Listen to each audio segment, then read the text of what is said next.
ನಮಸ್ತೆ ಬಂಧುಗಳೇ, Shri Patalingeshwara engineering works Tumakuru. ನಿನ್ನೆ ಒಂದು ರೈಲಿಂಗ್ಸ್ ಮಾಡಿದ್ವಲ್ಲ, ಅದೇ ಬಿಲ್ಡಿಂಗಲ್ಲಿ ಮನೆ ಮೇಲೆ 2 ರೂಮ್ ಮಾಡಿದರು. ರೂಮ್ ಒಂದಕ್ಕೆ ಶೀಟ್ ಹಾಕಕ್ಕೆ ಹೇಳಿದರು. ಅವ್ರದ್ದೇ ಮೆಟೀರಿಯಲ್ ಎಲ್ಲ ಇತ್ತು, ಅದೇ ಯೂಸ್ ಮಾಡ್ಕೊಂಡು ನಾವು ಕೆಲಸ ಮಾಡ್ತಾಯಿದ್ವಿ.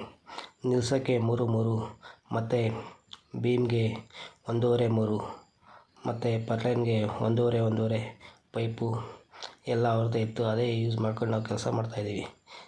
ನಿಲ್ಸೋಕ್ಕೆ ಪ್ಲೇಟ್ ಎಲ್ಲ ನಮಗೆ ಹೇಳಿರೋ ಥರಕ್ಕೆ ನಾವೇ ತಗೊಂಡೋಗಿ ಪ್ಲೇಟು ಮತ್ತು ಪಿನ್ ರಾಡು ಎಲ್ಲ ನಾವೇ ತಗೊಂಡೋಗಿದ್ವಿ.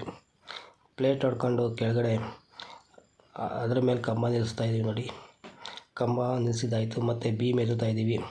ಬೀಮ್ಗೂ ಅಷ್ಟೇ ಗೋಡೆಗೆ ಪ್ಲೇಟ್ ಹೊಡ್ಕೊಂಡು ಅದಕ್ಕೆ ವೆಲ್ಡಿಂಗ್ ಹೊಡ್ಕೊಂಡು ನಾವು ನೀಟಾಗಿರಲಿ ಕೆಲಸ ಅಂತ ಹೇಳ್ಬಿಟ್ಟು ಮಾಡ್ತಾಯಿದ್ದೀವಿ. ಬೀಮ್ ಹೊಡೆದಿದ್ದೆಲ್ಲ ಮುಗೀತು ಮತ್ತು ಪರ್ಲೈನ್ ಹಾಕೊಂಡ್ವಿ. ಪರ್ಲೈನು ಅಷ್ಟೇ 4 ಹಾಕಬೇಕಾಯ್ತು. ಅವ್ರ ಹತ್ರನೇ ಇದ್ದಿದ್ದಲ್ಲ ಮೆಟೀರಿಯಲ್ಲು, ಹಂಗಾಗಿ ಅದನ್ನೇ ಯೂಸ್ ಮಾಡ್ಕೊಂಡ್ವಿ. 3 ಬಂತು, ಸಾಕು ಅಂತ ಹೇಳಿದ್ರು ಪಾರ್ಟಿ. ಅದೇ ಯೂಸ್ ಮಾಡ್ಕೊಂಡು ನಾವು ಕೆಲಸ ಮಾಡ್ತಾಯಿದ್ದೀವಿ ನೋಡಿ.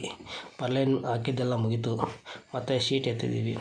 ಶೀಟ್ ಒಂದು ಅರ್ಧ ಹೊಡೆದಿದ್ವಿ ಮತ್ತು ಇನ್ನೊಂದು ಸ್ವಲ್ಪ ಹೊಡಿತಾಯಿದ್ವಿ. ಕರೆಂಟ್ ಹೋಯಿತು ಮತ್ತು ಕರೆಂಟ್ ಬಂತು, ಕೆಲಸ ಎಲ್ಲ ಮುಗೀತು ನೋಡಿ.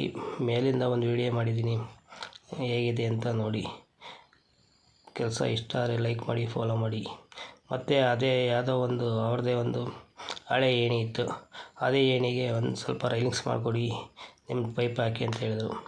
ಹಂಗಾಗಿ ನಾವು ಪೈಪ್ ತಗೊಂಡೋಗ್ಬಿಟ್ಟು ಅದಕ್ಕೆ ರೈಲಿಂಗ್ಸ್ ಮಾಡ್ತಾಯಿದ್ದೀವಿ. ನಮ್ಮದೇ ಇದೆ ಸಾಕು ಅಂತ ಹೇಳಿದ್ರು ನೋಡಿ. ಕೆಲಸ ಎಲ್ಲ ಫೈನಲಿ ಮುಗೀತು. ಯಾವ ಥರ ಇದೆ ಅಂತ ನೋಡಿ. ಲೈಕ್ ಮಾಡಿ, ಕಮೆಂಟ್ ಮಾಡಿ, ಶೇರ್ ಮಾಡಿ.